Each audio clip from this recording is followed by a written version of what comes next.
when you try something new, you go from I totally know what I'm doing to what is even happening? That drop in confidence feels awful, especially when quilting's usually your comfort zone. So how do we fix that? Welcome to the Quilt Scouts podcast.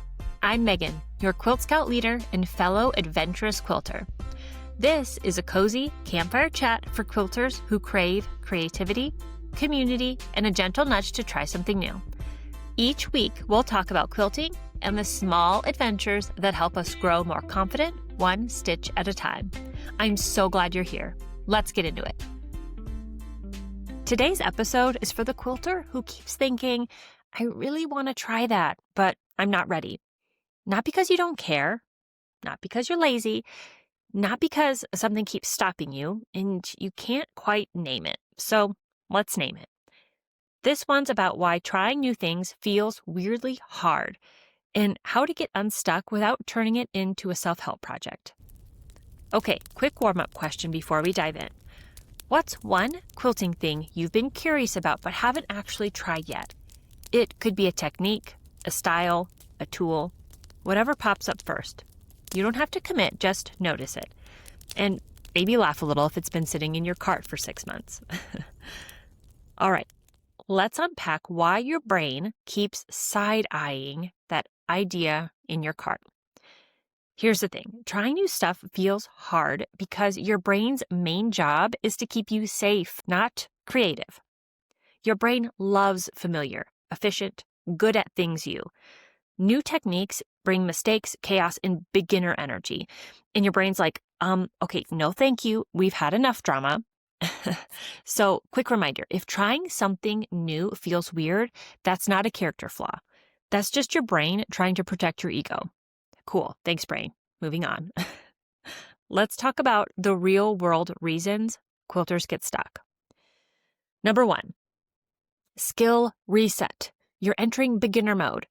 So when you try something new, you go from I totally know what I'm doing to what is even happening?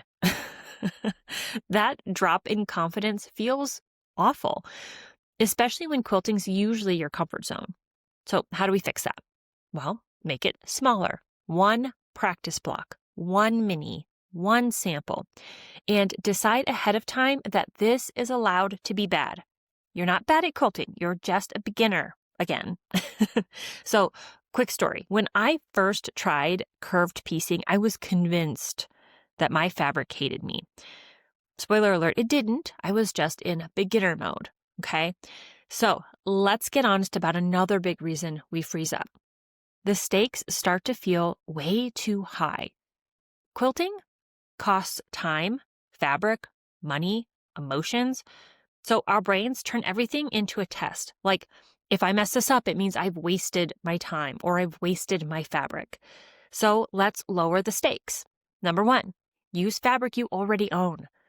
Number 2, keep yourself from investing too much time. So set a timer. Start with 20 minutes or 30 minutes. Number 3, promise yourself that you don't have to keep it. Number 4, call it a test drive. It's not a project, okay? You're not picking forever. You're just collecting data. And while we're talking about pressure, let's hit the sneakiest one of all. Tools. Sometimes the problem isn't fear. It's just logistics. You watch a tutorial and suddenly you need 3 specialty rulers, a new foot, and possibly a small mortgage. And then your curiosity suddenly turns into a shopping list. I've been there. But before you buy, ask yourself these 3 things. Can I fake it with what I've got? Can I borrow or improvise? Can I try the idea without the perfect tool? Tools are helpful, but they're not permission slips. All right, last one. And honestly, this is the one that sneaks up on most of us, and that's learning alone. Learning solo makes every mistake feel personal. No one's around to say, yep, that always looks weird at first. Or mine did that too. Or you're fine, keep going. Sometimes you just need Kris Jenner to say, you're doing amazing, sweetie. Watching someone succeed actually boosts your belief that you can succeed even before you've tried.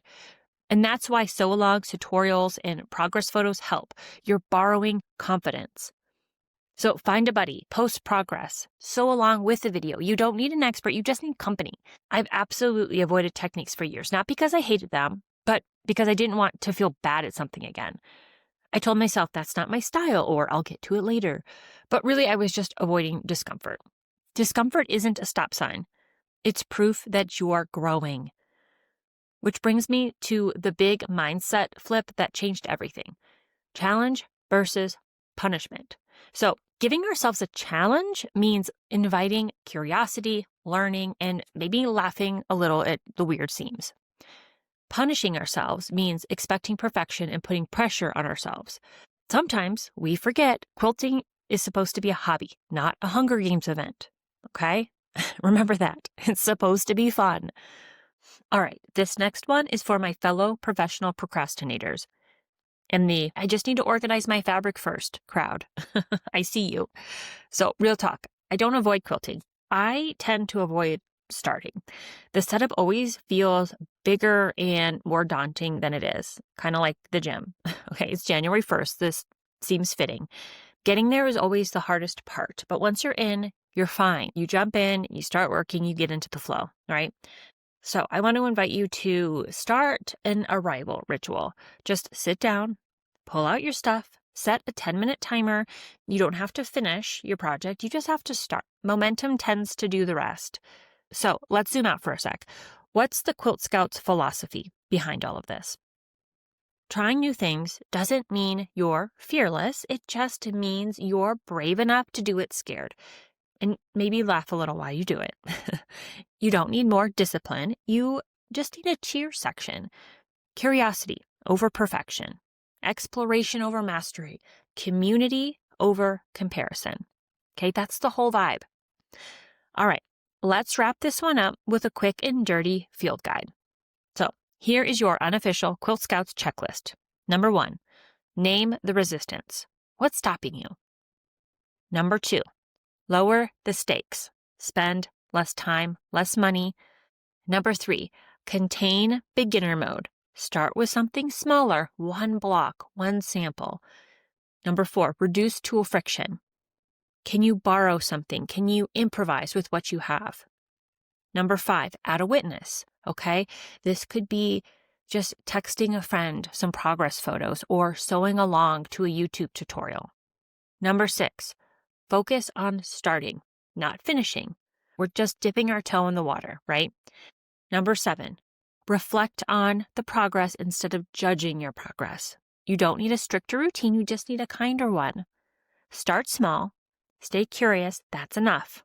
Put that on a sticky note. Okay, before we head out, one tiny favor. If this episode made you laugh, nod, or feel like you could try something new, hit follow so we can keep hanging out here every week. And if you want company while you experiment, Quilt Scouts is always here when you're ready. If you enjoyed this episode, I would love for you to follow or subscribe to the Quilt Scouts podcast so you don't miss future episodes. And if you have a minute, leaving a review is one of the best ways to help this podcast find other quilters who could use a little creativity and community too. You can find show notes and more from Quilt Scouts at quiltscouts.com. Until next time, happy Trail Scout.